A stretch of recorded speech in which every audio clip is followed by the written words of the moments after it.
우두 법용선사의 신명 40번째 시간입니다. 어느 날 임재 스님이 스승인 황벽선사가 책을 읽고 있었어요.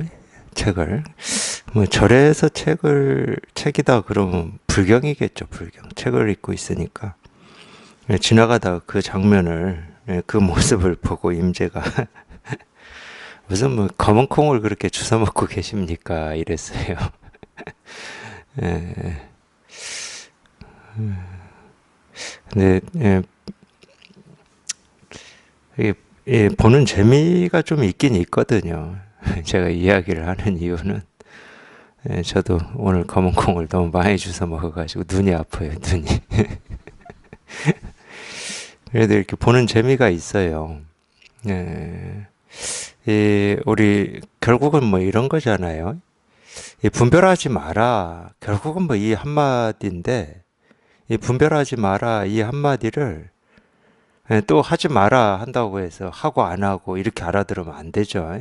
근데 결국 할 얘기는 그거밖에 없어요. 분별에서 벗어나라, 분별에서 벗어나라, 분별하지 마라 이 얘기밖에 없는데 그 얘기만 똑같은 이 단어나 말로 그 얘기만 하고 있으면 지겹잖아요. 그러니까 이 분별하지 마라, 이 분별에서 벗어나라는 이 말을 이 표현으로도 해보고 저 표현으로도 해보고 우리 이제 보통 쓰는 영어로는 버전이라고 그러잖아요. 버전. 그러니까 이런 얘기하고 똑같아요. 결국 이 현대 자동차에서 나오는 여러 종류의 차나 기아 자동차에서 나오는 여러 종류의 차나 이 차라고 하는 것은 우리가 타고 다니는 어떤 그런 도구고 수단이죠. 그러니까 차가 여러 종류 버전 이 회사 저 회사에서 나오는 거는 그냥 결국 타라 이 말이에요. 타라. 에, 그 타라는 말을 여러 버전으로 하고 있을 뿐이거든. 그렇듯이 우리가 이제 이 법을 표현한다 또는 설법을 한다, 이 경전이다 이런 거는 분별하지 말라는 얘기를 그냥 여러 버전으로 하고 있을 뿐입니다. 그때그때 상황에 따라서 이렇게도 표현하고 저렇게도 표현하고 이럴 뿐이지 결국 이렇게 보면은 분별하지 말아예요. 그러니까 이미 이제 이 진실이 이렇게 분명해가지고 자기 스스로는 더 이상 이렇게 분별에 휘둘리지 않는 입장이다 그러면은 분별하지 말라는 그런 표현들을 보는 게 이 재미가 없을 것 같잖아요. 더 이상 자기는 분별이 없는데 분별을 한다 하더라도 분별에 끌려다니질 않는데 그럼 무슨 재미로 책을 볼까? 이런 생각이 있을 수는 있는데 그 버전이 재밌어요. 버전이. 분별하지 말라는 말을 이렇게도 표현하는구나 이 사람은. 저렇게도 표현하네. 이 버전이 재밌어. 참 희한한 버전으로 이거를 이렇게 가르치고 드러내는 거 보면은 재미가 좀 있긴 있어요. 특히 이제 한자로 된 거는 좀 그런 면이 있습니다. 이 한자는 굉장히 이렇게 중의적이거든요. 중의적인 표현이에요. 한자는 이렇게 보면은. 특히 이 똑같은 한자로도 이 상황에 따라서는 어떤 이 법을 말하는 글자로 쓰기도 하고 분별을 말하는 글자로 쓰기도 하고 한자는 굉장히 이렇게 뜻글자라 그래서 그런지 모르겠지만 굉장히 한자가 뜻글자입니까? 또 모르면서 제가 아는 체예요. 그리고 중의적인 면이 있어요. 중의적인 면. 그래서 이 중의적인 면 때문에 이 한자를 쓰는 이 중국 사람들 또는 이 선사들도 이 법을 이렇게 드러내고 가르칠 때 보면 어찌 보면 굉장히 문학적인 것 같고 직접적으로 표현 안 합니다. 저희는 직접적으로 하잖아요. 그거 다 분별 망상이야. 분별하지 마. 이러는데 직접적으로 잘 표현을 안 하고 굉장히 이 문학적으로 표현을 해요. 그걸 우리가 아는 게 그렇게 중요한 거냐 공부해서 그렇지는 않죠. 법이라고 하는 거야 지금 당장 눈앞에 이렇게 분명한 이거지. 글자에 있고 중의적인 표현에 있고 그러지는 않은데 이 재미가 좀 있어요. 그 재미 때문에 이렇게 보다 보면 괜히 눈만 아파요. 눈만 어디다 써먹을 때도 없으면서 사실 크게 써먹을 때는 없습니다. 눈만 아파.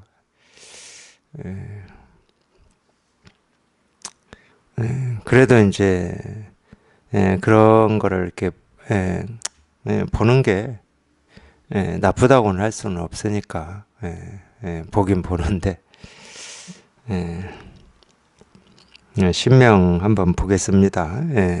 40번째 시간인데 90입니다. 90.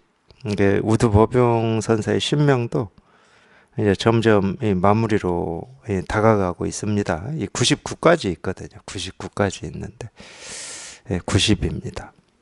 네, 이 40번째 시간이지만 저희가 일주일에 한 번씩 하기 때문에 일주일에 한 번씩 안 빼고 했다 그러면 10달째, 10달. 10달 했다는 거예요, 10달.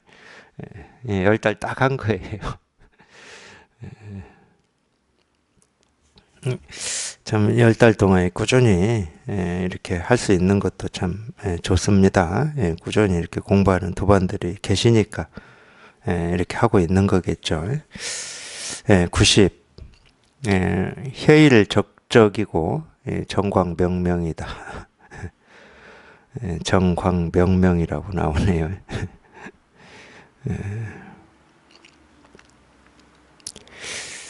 이 해일적적, 이 해는 지혜니까 이 해일 그럼 이게 이제 이 지혜의 태양, 지혜의 태양을 해일이라고 이렇게 지금 한자로는 썼습니다.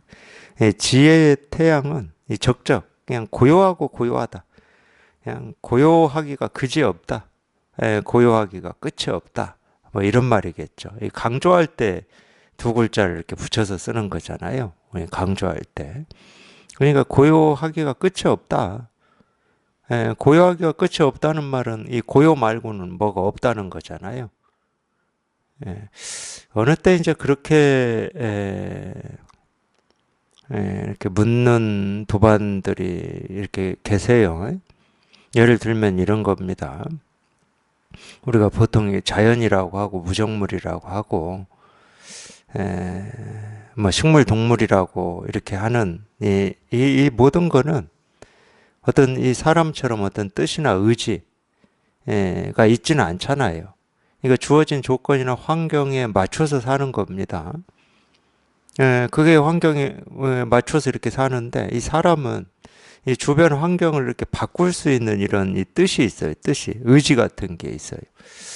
그래서 그런 걸 물으시는 경우가 있더라고요.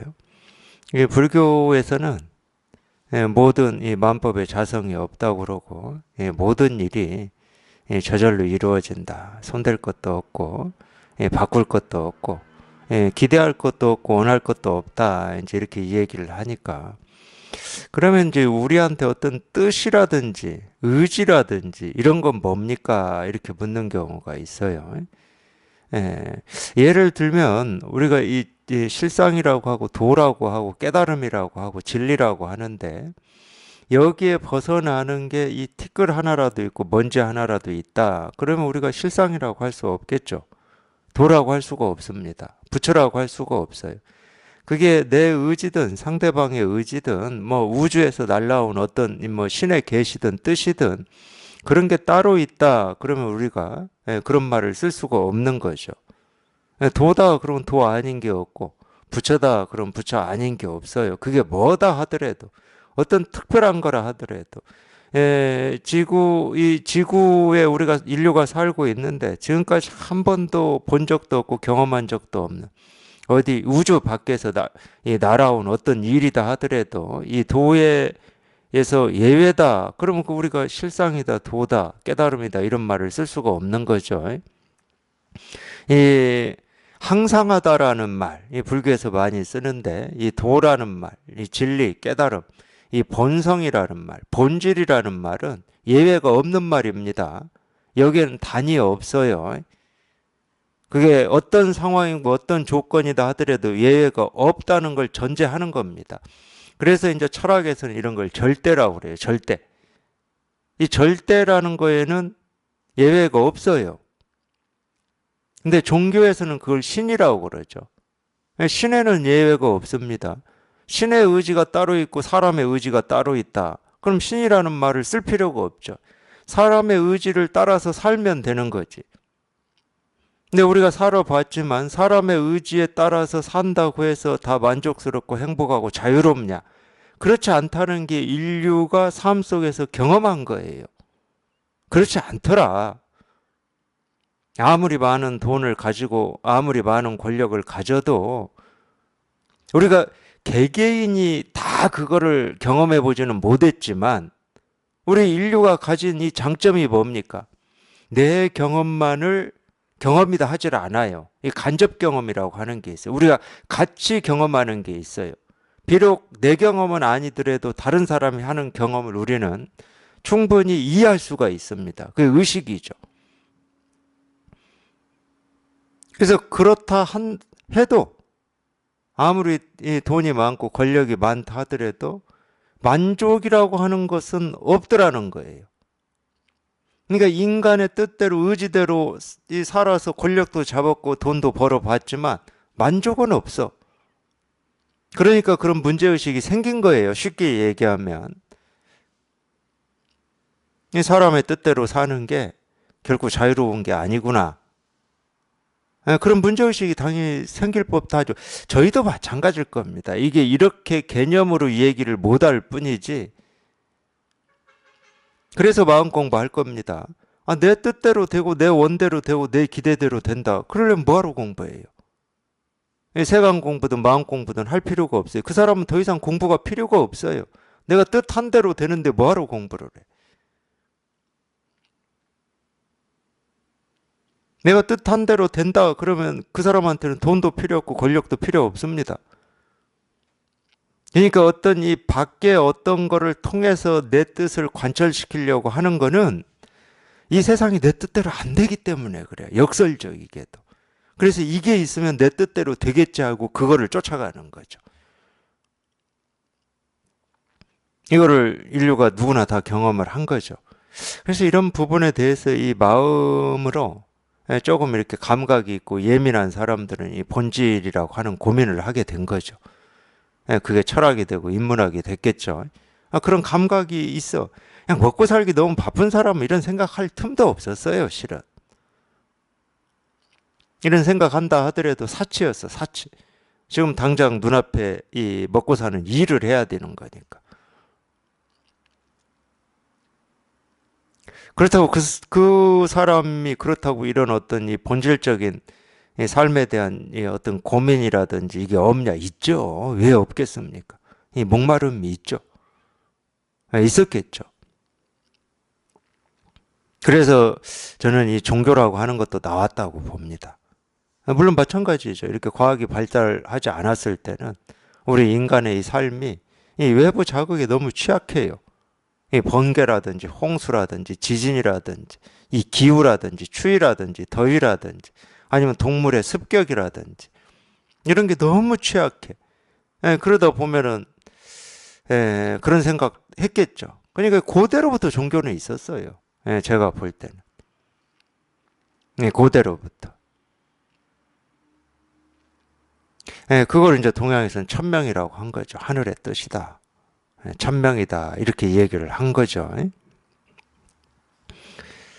그래서 아마 이거는 다른 어떤 이 자기가 집착하는 이 자기가 원하고 바라는 일에 이렇게 딱 묶여가지고 거기에 집착하는 마음이 세가지고 이런 어떤 이 목마름이나 갈증이나 외로움이나 이런 게 있어도 자기가 그쪽으로 가버리기 때문에 그러는 거지. 이 사람이라면 누구나 있는 거죠. 제가 뜬 얘기하다가 여기까지 왔는데 어쨌든 이 진실은 예외가 없습니다. 예외라고 하는 게 없어요. 하늘의 뜻이다 그러면 땅에서 우리가 보고 듣고 느끼고 경험하는 모든 것은 하늘의 뜻입니다. 땅과 하늘이 따로 있을 수가 없어요. 예외가 없다니까. 예외가. 우리가 이 불성이다. 누구나 다 불성을 갖추고 있다. 이런 얘기 할 때도 마찬가지예요. 예외가 없어요. 이거 하나 다 갖추고 있고 이거 하나 다 쓰고 있다. 그럴 땐 예외가 없다니까. 눈을 껌벅이든 손을 꼼지락거리든 밥을 먹든 뭐 이런 이야기를 듣든 뭐 생각을 하든 이런 느낌이 들든 예외가 없어. 전부 그냥 이 일일 뿐이야. 이 일일 뿐. 그냥 이거야 이거. 그냥 이거밖에 없어. 이거밖에. 근데 이거는 모습이 없고 말이 없거든요. 모습이 없고 말이 없으니까 고요할 수밖에 없지. 예, 고요할 수밖에 없고 이 고요가 끝이 없는 거죠. 물론 이 고요하다라는 말은 시끄럽냐, 조용하냐 이런 분별의 이야기를 하는 게 아닙니다. 시끄럽냐, 조용하냐의 이 조용한 거에 이런 측면이 있긴 있어요. 속이 시끄럽지가 않으니까. 속이 시끄럽지가 않으니까 우리가 이 분별로 느끼는 거 있잖아요. 시끄럽다가 갑자기 고요한 데 가면은 이렇게 편안함 이런 거 있잖아. 뭔가 고요하구나 이런 거. 이런 느낌이 없다는 말은 아니야. 근데 이 고요는 시끄럽고 고요하고의 이 고요, 시끄러움이 다 사라지고 이 고요만 있는 고요를 얘기하는 게 아닙니다. 그런 고요는 아니에요. 온갖 이런 소리 저런 소리가 있고 이런 일 저런 일이 있는데 그냥 아무 일이 없는 고요예요. 그러니까 이거는 어떻게 말로 할 수가 없어. 일이 있는데 왜 아무 일이 없다고 그러는지 이건 말로 어떻게 할 수가 없어요. 예를 들면 불교에서 많이 쓰고 있는 함 없이 해라. 유의무의잖아요. 함 없이 해라. 뭐 무사히입니다. 무사히는 무슨 얘기냐면 일 없이 일한다 이 말이에요. 근데 이건 어불성설이잖아요. 하는데 함 없이 한다. 이건 말이 안 되잖아. 논리가 안 맞아요. 하면 하고 안 하면 안 하는 거지. 어떻게 함 없이 해. 근데 또 이런 얘기를 자꾸 이제 불교에서 하니까 이 함 없이 하는 것이 이런 것이다라고 이렇게 설명하고 그렇게 이해하시는 분들이 있어. 이해할 필요가 없고 설명할 필요가 없는 겁니다. 이런 게 함 없이 하는 거다.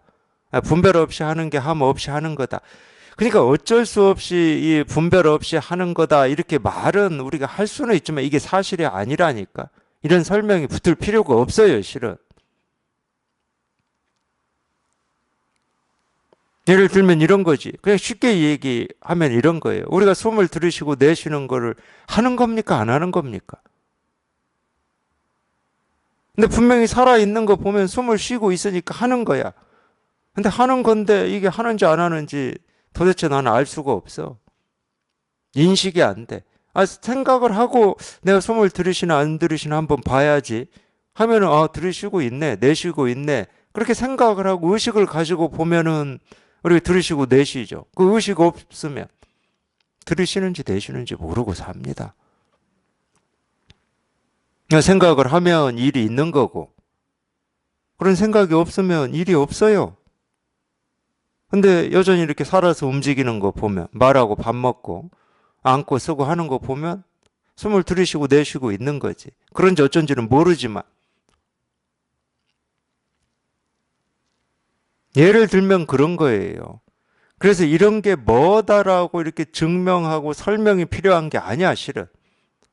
함 없이 한다. 분별 없이, 분별을 하는데 분별이 없다. 이런 건 설명되는 게 아니야. 그게 다 이 실상을 말할 수 없고 생각할 수 없는 이 실상을 드러낸 그냥 표현일 뿐이거든. 그렇기 때문에 이런 말을 듣고 자기가 분별되지 않는 여기에 이렇게 통해야지 분별을 하는데 분별 없이 한다. 이런 말이 이런 의미다. 이런 뜻이다. 그럼 그 역시 분별이에요. 그 역시 분별이에요. 그러니까 그런 말을 하는 저조차도 분별을 하는데 분별이 없다. 이게 무슨 말인지 몰라요. 말이 안 되는 말인데 어떻게 그 말이 무슨 말인지 알겠습니까? 말이 안 돼, 이거는. 어떻게 꿰어 맞춰도 말이 안 돼. 근데 이 우주의 실상을 표현할 때 그렇게 표현해 볼 수가 있어요. 왜냐하면 온갖 것이 그대로 생기고 사라지는데 자기 스스로는 생기고 사라지는 이 분별도 이렇게 분명한데 생기고 사라지는데 그냥 생기는 것도 없고 사라지는 것도 없어. 이것도 분명해. 이런 걸 이해도 분명하고 사해도 분명하다고 그러는 겁니다. 분별도 분명하고 분별 없음도 분명하다. 이해도 분명하고 사해도 분명하려면은 우리가 이 분별에서 한번 벗어나야 돼요. 분별에서 벗어나지 않으면 우리가 사에 대해서만 알아요. 사에 대해. 이 사는 이 현상세계거든.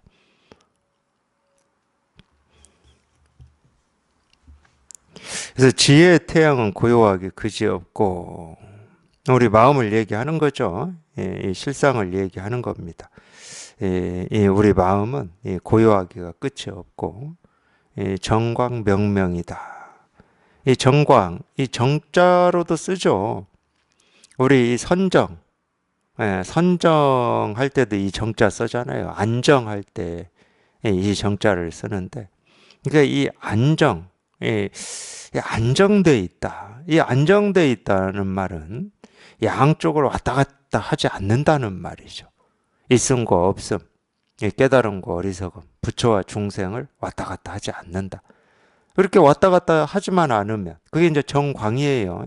그게 선정의 빛이죠. 그러니까 이 정이라고 하는 것은 중도예요, 중도. 중도. 이 정은 당연히 정멸이죠. 정멸이야 이 정이 확보가 되는 거지. 정멸되지 않으면 계속 왔다 갔다 하죠. 이쪽이냐 저쪽이냐. 이쪽이냐 저쪽이냐를 계속 왔다 갔다 하니까 그건 안정돼 있다고 하질 않죠. 이제 그걸 우리는 헐떡임이라고 그래요. 헐떡임. 이쪽 저쪽. 어떤 게 옳은 거냐. 어떤 게 그른 거냐.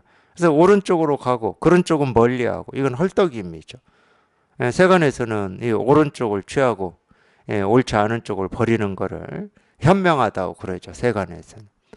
근데 이 법의 입장에서 볼 때는 그건 헐떡이고 있는 겁니다. 삶이 안정이 안 돼 있어요.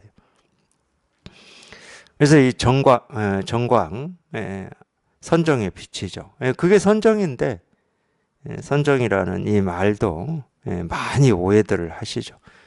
선정의 빛이 명명, 같은 말입니다. 이렇게 반복해서 썼기 때문에 강조예요, 강조.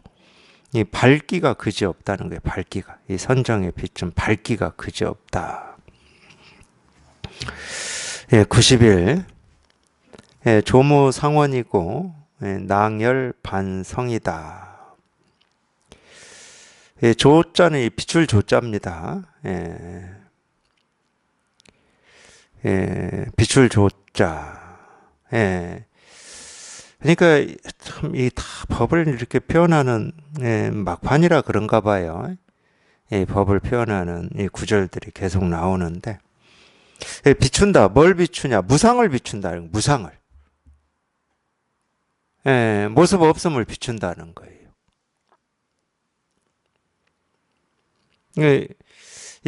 그 원은 우리가 비원,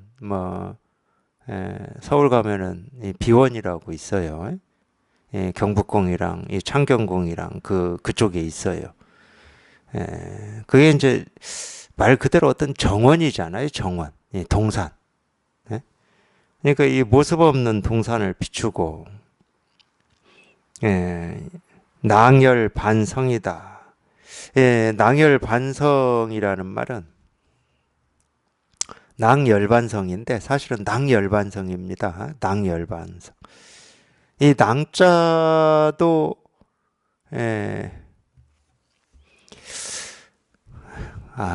저기 대전에 가보면 이제 대전이 이 광역시 되면서 확대하면서 대전 광역시에 편입이 됐겠죠. 남쪽에 이 낭월동이라고 있어요. 낭월동. 대전에도 낭월동이 있고, 저기 부안에 가보면 이 낭주골이라는 데가 있어요. 낭주골. 그 주자는 제가 볼 때 구슬주자일 것 같아요. 대전의 낭월이라고 하는 이 월은 당연히 달월자겠죠. 그러니까 달이 비친다 이 말이에요. 달이 비치는 동네다 이 말이에요. 그러니까 열반이 비친다 이 말이에요. 열반이. 근데 이 열반성이라고 했으니까 열반의 성을 이렇게 비춘다. 열반의 성을 이렇게 비춘다. 아까는 모습 없는 동산을 비추고 여기서는 열반의 성을 비춘다. 당연히 열반의 성도, 이 성은 우리 성 할 때 성이에요. 무슨 남한산성, 북한산성 할 때 그 성. 이 성도 모습이 없는 성이에요. 무슨 모습이 없죠. 근데 제가 이렇게 얘기를 하고는 있는데 사실은 이 세상에서 가장 이 견고한 성은 모습 없는 성입니다. 모습 있는 성은 무너져요. 세월이 가면 무너지고 흩어져요. 근데 이 모습 없는 성은 아무리 세월이 가도 무너지질 않아요. 그러니까 제일 튼튼하고 견고하다고 그러죠. 마찬가지입니다.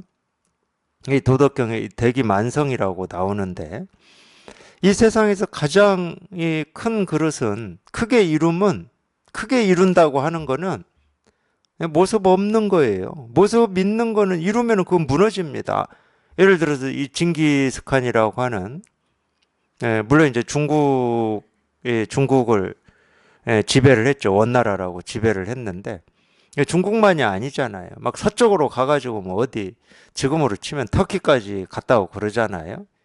뭐 인도 이쪽은 말할 것도 없고 막 터키까지 막 어마어마한 제국을 마련을 했잖아요. 그때는 이 몽골 제국이라고 하는 이 징기스칸 이룬 제국이 어마어마하게 강했겠죠. 사람들한테는 어떤 두려움의 대상이 될 만큼 강했겠죠. 근데 무너져요. 모습 지어진 건 무너지게 돼 있습니다. 그래서 이 법에서 단단하다, 강하다라고 할 때는 모습 지어진 거 가지고 얘기하지 않습니다. 이 모습 지어진 건 다 생기고 사라지고 무너지고 흩어지고 벗어지기 때문에 약한 거예요. 진짜 강한 거는 모습 없는, 이게 진짜 강한 거죠. 이건 무너지질 않으니까, 이거는. 모습이 없어서 무너지질 않아, 바스러지질 않아, 이거는. 그러니까 이 세상에서 가장 강한 거다, 이렇게 얘기할 수가 있는 거죠. 이 열반의 성이라든지 모습 없는 동사는 다 그런 걸 표현하는 겁니다. 모습 없는 이 법, 이 모습 없는 이 실상, 이 모습 없는 이 도, 이 모습 없는 이 깨달음이야말로 영원한 거다. 변함이 없는 거다. 그러니까 생기고 사라지는 거는 허망한 거고, 생기지도 않고 사라지지도 않는 이게 진실한 거고 영원한 거다고 얘기를 하는 거예요. 자, 그런 측면을 얘기하는 겁니다. 금강경에서는 심지어 이 삼천 대천 세계를 칠보로 가득 장식한다 하더라도 이 법 한 구절에도 미치지 못한다고 그러잖아요. 이 법 한 구절에도 미치지 못한다. 그냥 그럴 수밖에 없어요. 이 삼천 대천 세계를 뭐 금은보화로 가득 장식한다 하더라도 그건 허망한 거야. 영원한 게 아니야, 그거는. 모습 지어진 거기 때문에. 조금 뭐 다른 얘기인데, 우리나라 시인 중에 백석이라고 있어요, 백석. 이 평양 이쪽 분인데, 일본에 유학 갔었죠. 유학, 일제시대 때 사람입니다. 일제시대 때. 백석. 좀 그래도 이 국문학이나 뭐 국어교육이나 이런 거를 이렇게 전공하신 분들은 아마 다 알 겁니다. 이 백석이라고 하는 시인을. 그래서 이제 일본 유학을 하고 이제 평양에 돌아와서 학교 선생을 했어요. 학교 선생을 했습니다. 학교 선생을 한 이 20대 후반인가, 이 백석이 만난 사람이 한 명 있습니다. 여자분인데, 요정에 있는, 지금으로 치면 그냥 술집 아가씨예요. 쉽게 얘기하면. 요정에 있는 이 아가씨를 만나요. 그 당시에는 이 신분 차이가 말이 안 됐습니다. 이 백석은 이 평양에서도 그래도 좀 사는 집안 아들이었어요. 그러니까 일본 유학도 가고, 돌아와서 학교 선생도 했잖아요. 그러니까 신분 차이가 말이 아니었어요. 집안에서 다 반대했죠. 당연히 반대하죠. 술집 아가씨인데 반대 안 했겠습니까? 하지. 신분도 안 맞는데. 근데 이 백석이라고 하는 이분이, 이제 백석이 나중에 이제 시 중에 이분을 칭하는 말이 나타샤였어요. 나타샤. 그 시가 있습니다. 백석이라는 분이 이분하고 살기 위해서 교사도 때려치고 만주로 가버립니다. 만주로. 만주에 가서, 그러니까 그런 좀 이야기를 했겠죠. 내가 만주로 갈 테니까 너도 만주로 와라, 뭐 이런 얘기를 사전에 했겠죠. 만주로 갔어요. 이제 오기로 약속이 돼 있었나 보죠. 근데 만주에 가서 기다리는데 이분이 안 오셨어요. 그래서 이제 그 그리움을 담아서 쓴 시가, 그게 또 잊어먹었어요. 낙타와 나타샤인가. 무슨 동물 이름이었는데. 예, 그 유명한 시입니다. 예, 그러다 기어이 못 만났습니다. 예, 못 만났는데, 예, 못 만나고 해방이 되고 전쟁이 일어나가지고, 예, 이분은 전쟁이 일어나서 이 서울로 왔어요. 서울로. 예, 서울로 와서 자기가 이제 그런 요정에서 생활을 했기 때문에 서울에 와서 요정을 했습니다. 요정을. 요정을 했는데 그 요정이 잘 됐어요. 굉장히 돈도 많이 벌었고. 자기 요정입니다. 근데 이분이 참 그러니까 뭐든지 이루어지면 에, 이루어지면 그리움이 없어요. 제가 모습 없는 얘기하다가 여기까지 얘기가 나왔는데 이루어지질 않았잖아요. 근데 평생 기다렸어요. 백석을 요정하면서 요정 사장이 됐어요. 평생 기다리면서 이분이 이제 이 불교 이쪽, 불교 쪽에 좀 관심을 기울이시고 나름대로 뭐 이렇게 절도 다니시고 그런 것 같아요. 제가 볼 때는. 어쨌든 그렇게 사셨어요. 평생을 그렇게. 그러다가 자기가 일군 그 요정이 있잖아요. 요정.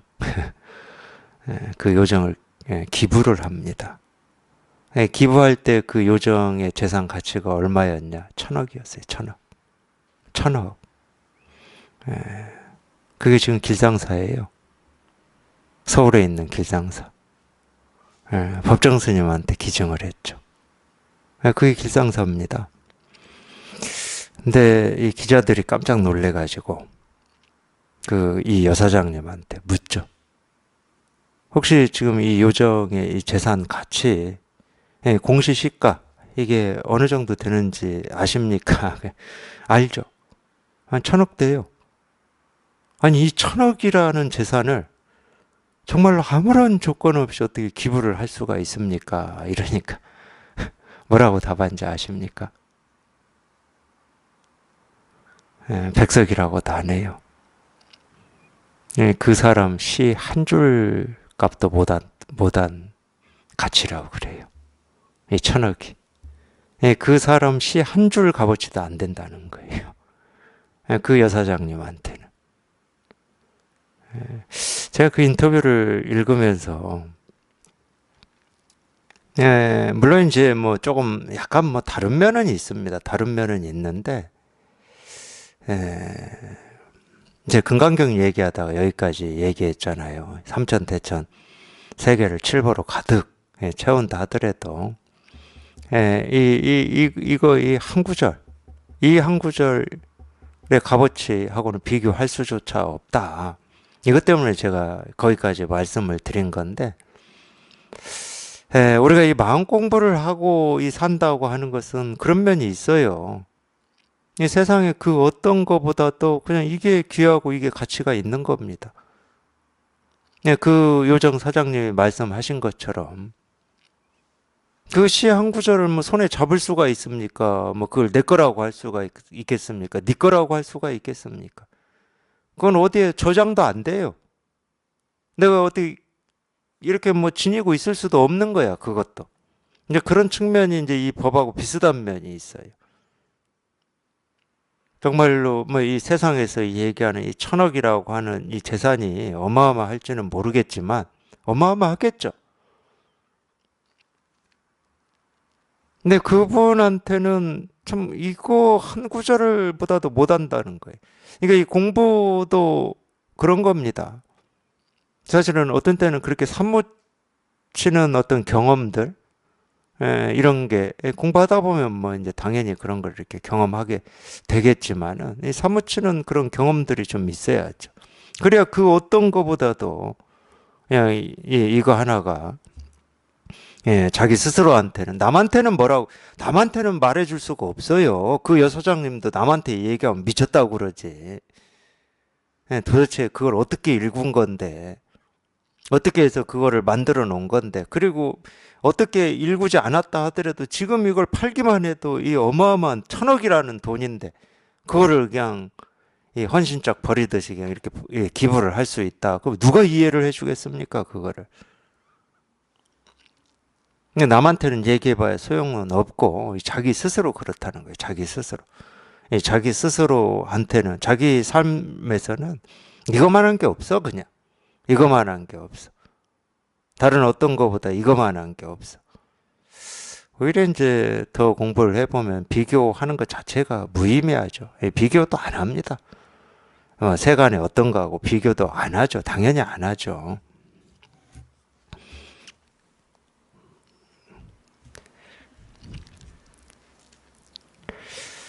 그런 거를 여기에서는 다 이 모습 없는 동산이다, 열반의 성이다 이렇게 다 표현을 하고 있습니다. 뭐 당연히 다 이 모습이 없죠. 손에 쥘 수도 없고 헤아릴 수도 없고 알 수도 없는 그냥 이거를 얘기하고 있는 거죠. 전부 이거를. 이거 하나가 이렇게 분명하다. 환하게 밝다. 언제 어디서든지 그냥 이 빛 하나밖에 없다. 우리 마음의 등불이라고 하는 이 빛밖에 없다. 그런 얘기죠. 92.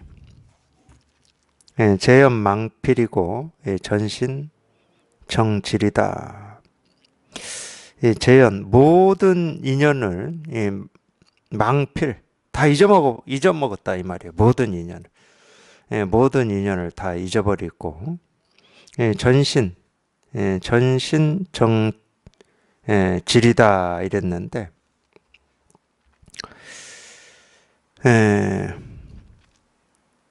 여기서 이 전이라고 하는 것은 이렇게 전한다. 이 전한다는 거예요. 전한다. 우리가 이 어떤 전설할 때 그 전자 말고 이 말씀원의 온전전자인데 이것도 이렇게 말한다 이 말이거든요. 이 말로 전한다 이 말이에요. 그러니까 뭐를 말로 전하냐? 이 모든 인연을 다 잊어버리고 신정지를 전한다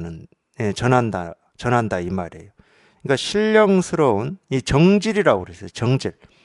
이 정은 아까도 제가 말씀드렸지만은 중도를 얘기하고 선정을 얘기하고 이 질은 본 바탕을 얘기하는 겁니다. 질. 본 바탕. 우리가 물질할 때도 이 질자를 써요. 한자로. 근데 여기서는 본 바탕이죠. 정질, 본 바탕. 신령스러운 본 바탕을 말하는데 이어져 있어요. 보니까 끝나질 않아요. 모든 인연을 다 잊어버리고 모든 인연을 다 잊어버렸다 그러면 이 세간적인 얘기는 할 게 없습니다. 잊어먹어 버렸기 때문에 이 세간의 말은 다 잊어먹어 버렸어. 이 말이 끊어져 버렸어. 알미 끊어져 버렸어. 그러니까 이 세간의 말은 다 잊어먹어 버렸고 이제 말할 거는 그냥 우리가 이 법이라고 하고 도라고 하고 근본이라고 하고 실상이라고 하는 이거밖에 없는 거지. 그래서 이제 이렇게 표현하는 거예요. 모든 인연을 다 잊어버리고 신령스러운 본바탕을 말하는데 이어져 있으니까 한번 이어서 보겠습니다. 불기 법자 안면허실이다. 이 불기 법자, 이 법자에 앉아서 일어나지를 않는데요. 불기 일어나지를 않는데 이 법자, 법의 자리에 앉아서 법의 자리에 앉아서 일어나지를 않고 안면허실이다. 이 허실은 텅 빈 방이라는 뜻이잖아요. 이 안면 이 면은 우리가 수면할 때 면자입니다. 수면. 그러니까 이 텅 빈 방에서 편히 쉰다. 이런 얘기가 계속 나오는 거 보면 어찌 보면 자랑질이잖아요. 자랑질. 사람이 이러고 있다 그러면 자랑질이잖아요. 이런 자랑질을 하는 거 보면 막판이라는 뜻이에요. 실컷 이제 이런 얘기 저런 얘기 해놓고 막판에는 이런 얘기를 하죠. 이 실상을 이렇게 드러내고 실상을 표현하는 이런 얘기만 합니다. 이런 얘기 저런 얘기 했으니까 이제는 이 진실만, 이 실상만, 이런 저런 얘기 다 빼버리고 그냥 곧장 이 진실만 얘기하는 거예요. 그러니까 모든 인연은 다 잊어버리고 이 세간의 이 삶, 이 세간의 삶은 다른 게 아니고 지금까지 우리가 익숙해진 이 분별의 삶을 얘기하는 겁니다. 그러니까 이 분별심에서는 완전히 벗어나 버려 가지고 더 이상 뭐 이러니 저러니 옳으니 그러니 법이니 법이 아니니 부처니 중생이니 이제 이런 얘기는 끊어져 버렸어. 부처가 뭔지 중생이 뭔지 깨달음이 뭔지, 어리석음이 뭔지, 도가 뭔지, 도 아닌 게 뭔지. 그럼 이 알미 끊어져 버렸어. 그게 이제 모든 인연을 쉰다는 거예요. 인연을 쉰다니까 아무것도 않고 뭐 텅 빈 방에 앉아만 있다 이런 말은 아닙니다. 이 텅 빈 방에 앉아 있는 것도 인연에 응하고 있는 거잖아요. 이 텅 빈 방이라고 하는 사물, 그 인연에 응하고 있는 거기 때문에 이 인연을 다 쉰다, 모든 인연을 쉰다는 말은 아무것도 안 한다 이 말이 아니에요. 우리가 쉽게 얘기해 세상의 이런 번잡한 관계에서 벗어나 가지고 사람도 없고 번잡함도 없는 뭐 무인도로 간다든가 깊은 산속에 가서 혼자 산다든가 이런 말은 아니에요. 아, 무인도 간다고 인연이 어떻게 끊어집니까? 무인도 가도 섬이라는 인연이 있고 바다라는 인연이 있고 깊은 산속에 들어가도 마찬가지죠. 숲이라는 인연이 있고 봄, 여름, 가을, 겨울이라는 인연이 있고 아침, 저녁이라는 인연이 있고 인연을 쉴 수가 없어 사실은. 그렇게 해서 쉬려고 한다 그러면 쉬어질 수가 없죠. 우리가 이 시간이라는 인연과 이 공간이라는 인연에서 어떻게 벗어날 수가 있겠습니까? 네, 많은 분들이 그렇게 오해하기 때문에 제가 이렇게까지 말씀드리는 거예요. 보통 뭐 공부한다 그러면은 인연이 다 끊어진 깊은 곳. 불교 용어 중에 아란냐라는 말이 있어요. 아란냐. 뜻은 뭐냐면은 좀 비슷한 뜻이에요. 이 고요하고 한적한 이 수행터를 아라냐라고 그래요.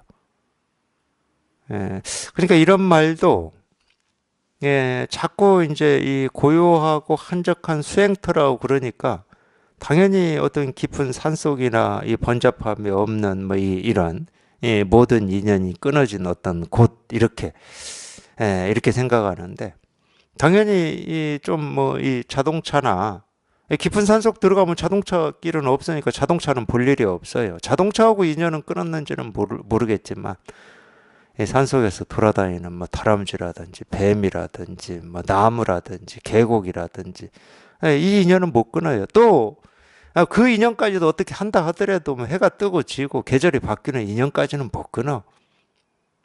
그래서 이 모습 지어진 그런 걸로부터 우리가 완전히 인연을 끊으려면 죽어야죠. 죽으면 끊어지지. 죽으면 더 이상 인연이 없어. 근데 이 몸뚱아리가 살아있는 동안 모습 지어진 것과 인연은 못 끊습니다. 그런 인연을 끊어서 우리가 해탈하고 깨닫는 게 아니에요. 그러면 여기에서는 인연을 끊는다는 말은 여기에서 표현했듯이 잊어먹는 거예요. 다시 표현하면. 세간의 일은 잊어먹어 버렸어요. 이제. 이 세간의 일은 분별하는 일을 잊어먹어 버렸어. 분별을 쫓아다니는 일을 잊어먹어 버렸어. 여기에 너무 익숙해져 가지고. 익숙해져 가지고 이쪽 저쪽을 쫓아다니는 일은 잊어먹어 버렸어요. 이쪽 저쪽을 쫓아다니는 걸 잊어먹어 버렸기 때문에 이 갈급함이 없어. 갈급함. 뭔가 이 목마름이 없어요. 이 목마름이 없으니까 안정돼 있다는 거지. 그걸 정이라고 그러는 거지. 그걸 신령스러운 봄 바탕이라고 그러고. 그거를 이 법의 자리에 앉아 있는 거라고 하는 거고. 좌선이다 그럼 그게 좌선이에요. 법의 자리에 딱 앉아 있는 거. 뭘 하든 걷든 쓰든 앉든 뛰든 법의 자리에 딱 앉아 있는 거. 그게 좌선이고 그게 선정이죠. 그래서 이제 이런 표현이 나오는 겁니다. 법의 자리에서 일어나지를 않는다는 거예요. 법의 자리에서 일어나지 않는다 그러면은 이 앉는 것을 참선이라고 하시는 분들은 앉아서 움직이지 않고 앉아서 오래 있는 거를 그렇게 알아들으시겠지. 근데 그런 얘기가 아닙니다. 마음이 법의 자리에 있어야지. 몸뚱아리가 어떤 자리에 있는 거는 그건 의미가 없어요. 몸뚱아리는 어디에 있든 어느 시간에 있든 마음이 법의 자리에 있어야지. 마음이 어느 곳 어느 시간 여기에 흔들림이 없어야지. 이런 일이냐 저런 일이냐에 전혀 흔들림이 없어야 그걸 우리가 법의 자리라고 그러는 거죠. 그래서 이제 텅 빈 방에서 편안히 쉰다고 그러는 거예요. 그러면 여기든 저기든 그냥 텅 빈 방이에요. 여기든 저기든. 방 아니든 방 밖이든 그냥 텅 빈 방 아니야. 그러니까 이런 차이가 좀 있어요. 아까 제가 알았냐 얘기했는데 이 고요하고 한적한 어떤 곳을 수행처로 삼는 사람은 통이 좁은 사람이에요. 그러면 진짜 공부하는 사람은 어떤 것을 알았냐로 삼냐, 어떤 것을 수행처로 삼냐, 그냥 이 우주를 수행처로 삼는 거예요. 그러니까 이 사람은 통이 커, 집이 커, 집이. 겨우 뭐 어디 산속에 조그만 오두막 이 정도를 수행처로 삼지를 않아, 대장부는. 이 우주를 수행처로 삼는 거지. 그러니까 이 집이 어마어마하게 커요. 내 집이. 장자에 이런 표현이 나올 겁니다. 제가 얘기해 놓고 보니까. 아마 장자인가 나올 거예요. 제 기억이 맞다면. 공부하는 사람들은 우주를 집으로 삼는다고 나왔어요. 우주를 집으로. 아, 통이 그 정도는 커야지, 우리가. 아, 이 우주가 그냥 집해야지. 그냥 하늘이 지붕이고. 하늘이 지붕이야. 그냥 내 집의 지붕이야, 하늘이. 그 정도는 돼야죠. 그 차이가 있는 거예요, 그 차이가. 뭐 선정이다, 어떤 경험이다 하는 것도 마찬가지입니다. 우리가 공부하면서 어떤 체험을 했다. 그것도 어떤 이렇게 틀져진 이만큼 가지고 그 정도로 양이 차면 공부 못해요. 그게 아니야. 이게 한도 없고 끝이 없어야 돼. 한도 없고 끝이 없으면 어떻게 됩니까? 이거 손으로 잡을래야 잡을 수가 없고 말로 할래 할 수가 없어. 뭘 하긴 했는데 말로 할래 할 수가 없어. 뭐라고 할 수가 없어. 이게 끝이 없어가지고. 이거 말을 하자 그러니까 겨우 하자 그러니까 하늘이 내 집의 지붕입니다 이러는 거지. 하늘이 끝이 없잖아요. 어디서 어디까지가 하늘인지 그거 뭐 시작이 있고 끝이 있습니까? 없어요. 그냥 이 우주 삼라만상 이 한없이 넓은 끝도 없는 이 우주가 그냥 이 내 삶의 터전이야. 그러니까 여기를 가나 저기를 가나 과거나 현재나 미래나 이 일이나 저 일이나 이 시간이나 저 시간이나 거기에 걸림이 없지 당연히. 내일 아닌 게 없고. 우주가 내 집인데 내일 아닌 게 어디가 있어요. 내가 보고 듣고 느끼고 경험되는 모든 일은 그냥 내일이야, 내일.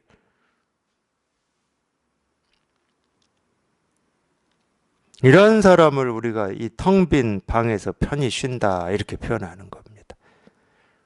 네, 방에 아무것도 놓지 않고 그냥 정갈하고 깨끗하게 해놓고 그 안에서 산다. 그건 통이 적은 사람이야. 겨우 내가 이 몸 하나 눕힐 방 하나 뭐 들이지 않고. 저도 그랬어요. 제가 20대, 30대 초반 이때 그런 거에 대한 동경이 있었거든요. 동경. 뭔가 이 방도 좀 뭐 이렇게 세간살이로 가득 차면 뭔가 잡다한 것 같고 그냥 있다 그러면은 겨우 이렇게 차 마실 수 있는 이 다탁 하나하고 찻잔 몇 개 뭐 이런 거 있잖아요. 그것만 하나 딱 놓고 제 소원이었거든. 그게 제 꿈이었고. 가족하고 같이 사니까 집을 뭐 세간살이를 구비를 안 할 수는 없고 구비를 하더라도 그냥 될 수 있는 대로 검소하게 꼭 필요하냐 이렇게. 그러니까 뭐 하나 장만하려면 머릿속에 1번으로 떠오르는 게 그게 우리 삶에서 꼭 필요한가? 이거부터 따졌어요. 근데 그 따지면은요. 꼭 필요하냐? 그거 없어도 살았어. 그러니까 꼭이라는 말을 붙이는 순간 이미 반 이상 지고 가는 거예요. 살 필요가 없어져 버리는 거야. 반 이상은. 그럼 어떻게 돼? 지 몸이 고달프지. 지 몸이 고달퍼. 그때는 그랬어요. 그러니까 가족하고 같이 사니까 최소한이고 그런 공간 하나만 마련했으면 집이어도 좋고 집 아닌데 막 이런 어떤 그런 게 있었어요. 그런 줄 알고. 그러니까 통이 적었죠, 그때는. 그때는 통이 적었어요. 근데 다행히 제가 이 마음 공부를 하고 보니까 그 정도 통으로 공부하는 공부가 아니에요, 이 불교는. 그 정도 그릇으로 할 수 있는 공부가 아니야. 그냥 이 우주를 자기 집으로 삼는 통으로 하는 거예요. 우주가 내 집인 그 정도 통으로, 그 정도 깊이로. 그런 것 같아요. 제가 공부를 하면 할수록 그런 것 같아요. 그런 입장에서 제가 장자 이런 구절을 봤을 때 굉장히 부럽기만 했습니다. 부럽기만. 야, 어떻게 저렇게 살 수 있을까? 이 하늘이 내 집의 지붕이고 뭐 이런 말이 있잖아요. 그냥 이 산하 대지가 내 정원이고 하여튼 그런 비슷한 말이 있었어요. 장자에. 근데 굉장히 부럽더라고요. 저도 좀 그렇게 살아보고 싶은데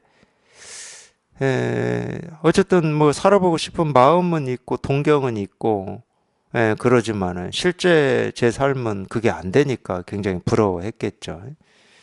근데 다행히 제가 이 마음 공부를 불교 공부를 해보니까 네, 그게 어떤 이 모습 지어진 이런 게 아니더라는 거야. 이 마음이 이 얽매임으로부터 이렇게 벗어나 보니까 저절로 그렇게 되더라는 거예요. 이 마음을 이 얽어매는 건 우리 분별밖에 없거든요. 자기 스스로의 그 분별밖에 없어요.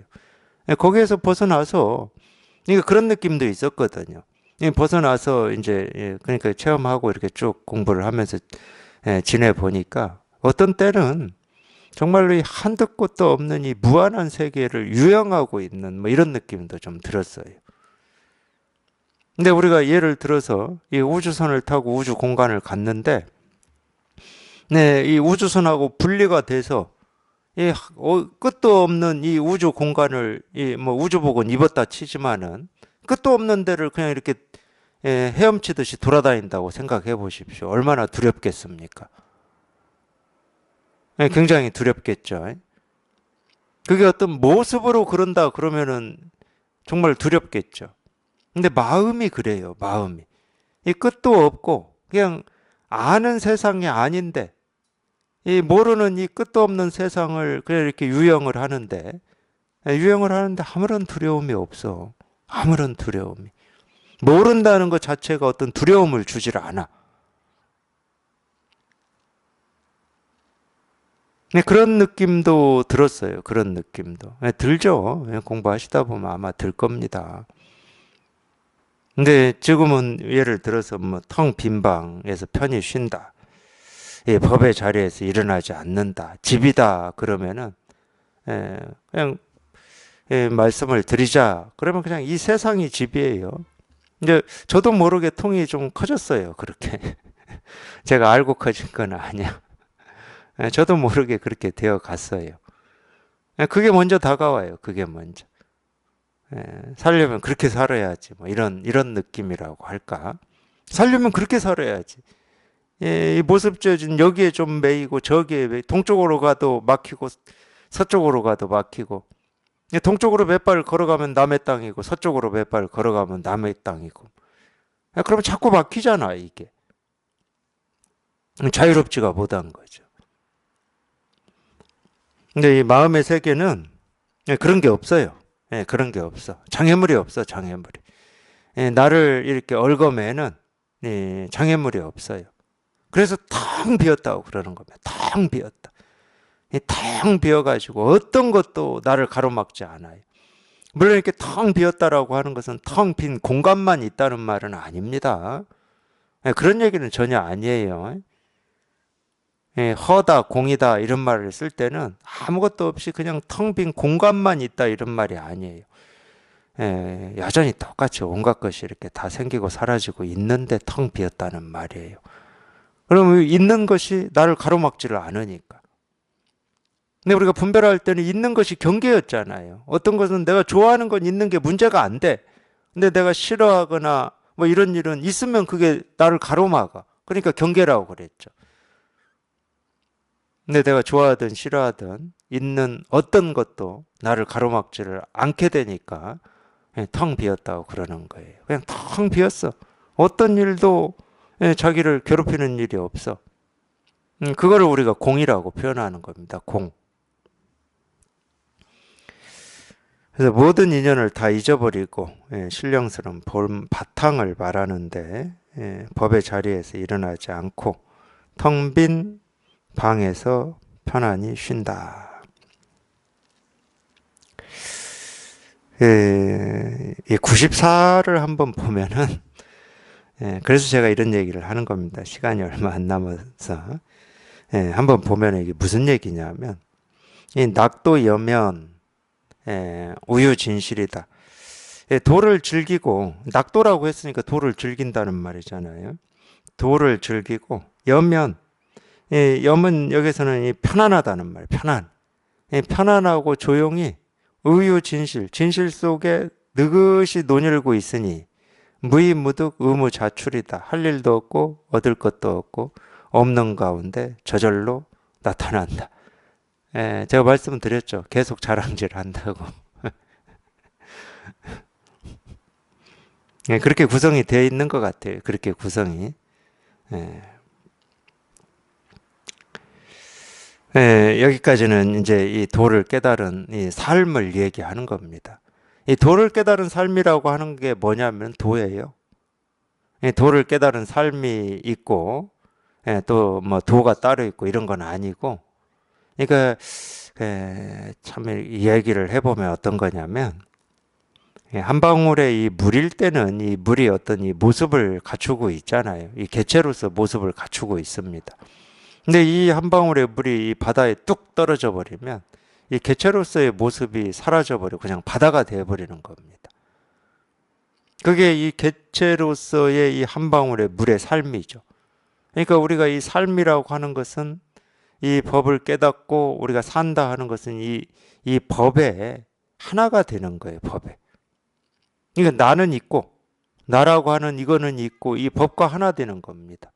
그러니까 우리가 분별에서는 멀어지고, 분별되지 않는 이 진실에 익숙해진다는 말이 그런 거예요. 그걸 체화라고도 얘기해요. 그래서 법과 하나가 돼버리는 거예요. 법과 하나가. 법과 하나가 돼가지고, 이제 법과 하나가 되면은 그렇게 얘기할 수도 있어요. 그런 얘기를 꼭 해야 되는 건 아니지만, 내가 길이요, 진리요, 생명이니 나를 따르라. 이런 말을 할 수가 있죠. 내 삶과 이 법의 삶이라는 게 둘이 되질 않아. 그걸 노자는 이 물에다 비유를 했어요. 8장에 상선약수 하면서. 그래서 거기에 그런 말이 나오거든. 정선치다 막 이런 말이 나와요. 제가 볼 때는 그렇게 보인다 하고 뭐 말씀해 드렸던 것 같은데 물은 자기가 가는 길이에요. 자기가 가는 길이 길이야. 그게 길이고 생명이고 그게 진리야. 물한테는. 물이 가지 않는 길은 길이 아니에요. 물길이 아니야, 그거는. 그건 얘기할 것도 없어. 물이 가지 않는 길을 뭐하러 얘기해. 꼬불꼬불 가든, 뭐, 뒤로 후진했다가 다시 가든, 우리가 이 분별하는 입장에서 보면은 이 물이 이렇게 직진을 하면 빨리 갈 것 같은데 이러면 꼬불꼬불 가. 근데 꼬불꼬불 가도 그게 물의 길이야, 그게. 그래서 우리가 이 굽은 것이 곧은 것이요, 곧은 것이 굽은 것이다. 이런 말을 그래서 하는 거거든요. 아무리 굽은 채로 간다 하더라도 그게 곧은 거야. 그게 물의 길이야, 그게.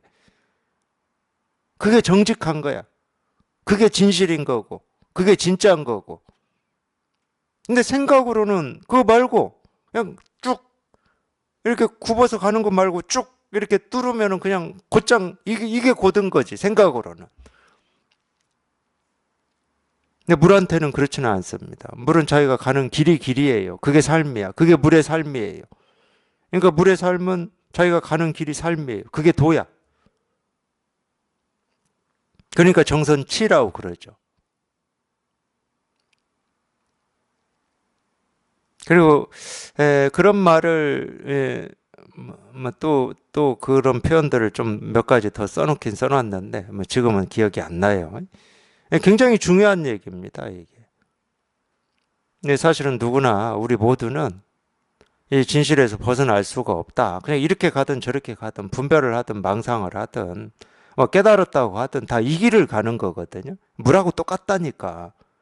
어떤 강은 너무 꼬불꼬불하게 가는 강도 있을 거고 어떤 강은 좀 덜 꼬불하게 가는 강도 있을 거고 이 삶의 모습이 다를 뿐이지 다 바다에 도달해요. 근데 도달도 말도 안 되는 거야, 실은. 바다에 도달하는 게 아니라 그냥 바다와 한 몸이야. 위에서 보세요. 위에서 한번 봐봐. 바다의 경계가 어떻게 되어 있는지. 지리산 이 뱀사골 계곡까지 바다의 경계입니다.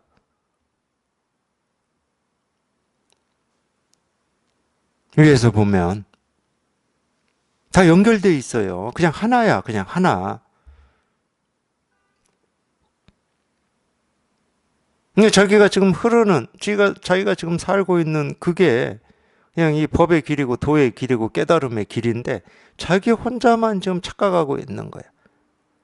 뭔가 이 법의 길로 가야 될 먼 길이 따로 있을 거라고 착각하고 있는 거예요. 도의 길이라고 하는 게 따로 있을 거라고 착각하고 있는 거예요. 그러면 자꾸 거기에 자기를 맞춰서 살게 돼요. 그건 자기를 억압하는 거지 해방시키는 게 아닙니다. 어떤 거에 맞춰서 하는 건 자기를 억압하는 길이야. 그게 생각이든 이념이든 사상이든 뭐 가치관이든 철학이든 의미든 가치든 오름이든 그름이든 오늘이든 내일이든 어제든 그런 거에 맞춰서 하는 건 자기를 억압하는 거야. 그냥 자기가 가는 길 그대로가 도의 길이고 삶의 길이고 깨달음의 길이고 부처의 길이거든. 그걸 깨달으라고 그러는 거예요. 그걸 깨달으라고. 그걸 깨달으라고 그러는 거지. 내가 가야 될 도의 길이 따로 있다. 이거를 깨달으라는 말은 절대 안 해요. 근데 이제 어떤 소승이나 이 수행을 가르치는 데서는 그렇게 얘기를 하죠. 분별망상을 버리고, 분별망상 없는. 갈고 닦아서. 갈고 닦는다는 말은 나한테 부족하고 불만족스럽고 나한테 불필요한 것은 없앤다는 말 아니야. 근데 그 말이 아니에요. 자기가 망상만 하지 않으면, 분별만 하지 않으면 지금 자기가 가는 그 길이 법의 길이고 도의 길이고 부처의 길이고 깨달음의 길이다. 그러니까 부처 아닌 사람이 없다. 본래 다 깨달아 있다. 이런 얘기를 그래서 하는 겁니다. 근데 문제는 뭐냐? 더 나은 길, 좋은 길, 더 편한 길 이런 거를 찾고 구하고 얻으려고 하기 때문에 그게 분별이고 그게 망상이거든. 이게 생기자마자 지금 내가 걷고 있고 내가 가는 길은 뭔가 부족한 길 같고 좀 허접한 것 같고 도의 길이 아닌 것 같고 남보다 못한 길 같고 그래서 그런 기대와 욕구가 내 이 도의 길을 허접한 것처럼 착각하는 거지. 내가 가고 있는 그 길 그대로가 이 길입니다. 내가 가고 있는 그 길 그대로가 이 길이에요. 다른 길 없어요. 다른 길이 없어. 중생의 길 따로 있고 부처의 길 따로 있질 않아요. 단지 부처로 살고 있음에도 자기가 부처로 살고 있음을 확인하지를 못해가지고 엉뚱한 어떤 기대나 바램으로 지금 자기의 삶과 이 살아온 과거의 삶을 뭔가 부족하고 불만족스럽고 허접하고 가치가 좀 떨어지고 의미가 좀 적은 그러니까 우리가 이 세간을 살 때는 항상 지금보다 좀 더 나은 어떤 것을 하고자 하는 거예요. 지금보다 더 나은 어떤 것을. 그건 다 세간의 기준이 만들어 놓은 거지. 어떤 게 더 나은 겁니까? 예를 들면 이런 거예요. 그냥 극단적으로 예를 들어 드릴게요. 그 유교의 입장에서는요. 이 근본, 유교의 어떤 이 근본이라고 하는 이 본질이라고 하는 그게 뭐 공맹입니다. 그게 공맹이에요. 인이예지. 이거를 탐구하고 연구하고 그 학문을 닫고 그 삶을 그 유교의 어떤 가치나 이념대로 삶을 사는 걸 최고로 쳤어요. 그걸 선비라고 그랬어, 선비. 그러니까 유교 국가에서는 이 선비가 그 나라 이 백성들 중에 상층이에요, 상층. 말은 농자 천하지 대본이다고 그랬지, 말은. 근데 농민은요, 이 선비에 비하면 하층이에요. 그러니까 이 사람들은 뼈 빠지게 일해가지고 먹을 거 만들어서 이 선비들 부양해야 되는 거예요. 근데 그보다 더 하층도 있었죠. 생명을 죽이고 뭐 이런 거 있잖아요. 근데 이제 또 하나 있습니다. 중인이라고 있어요. 중인. 제가 조선시대 때 얘기하는 그 유교 국가일 때. 중인은 여러 개 있지만은 지금으로 치면은 의사 있잖아요. 의사 중인이었어요. 몸 고치는 거니까. 몸 고치는 거지 이 근본을 탐구하는 게 아니에요. 몸 고치는 건 핫빌이라는 거야. 유학에서 볼 때는. 그건 별 가치가 없는 거였어요. 이렇게 바뀌는 겁니다. 근데 지금은 사람들이 몸 고치는 게 굉장히 중요하게 여기니까 이 몸 고치는 사람들의 값어치나 이 귀함이 높아져 버린 거지. 그러니까 그 사회의 사람들이 뭘 추구하느냐에 따라서 돈 버는 거 뭐 저희 유교 국가에서는 뭐 상업도 조선 후기에 겨우 허용을 해주잖아요. 돈 버는 거. 그거는 선비가 할 짓이 아니야. 그거는 좀 저쪽 막 핫바리들이나 할 짓이야. 돈 버는 거. 근데 세상이 바뀌었잖아요. 돈 벌고 뭐 건강이 몸 고치고 이걸 최고로 쳐줍니다. 쳐줍니다. 잘못됐다는 얘기가 아니에요. 그렇다고 유학이 이 사회가 옳은 것다 이런 말이 아니야.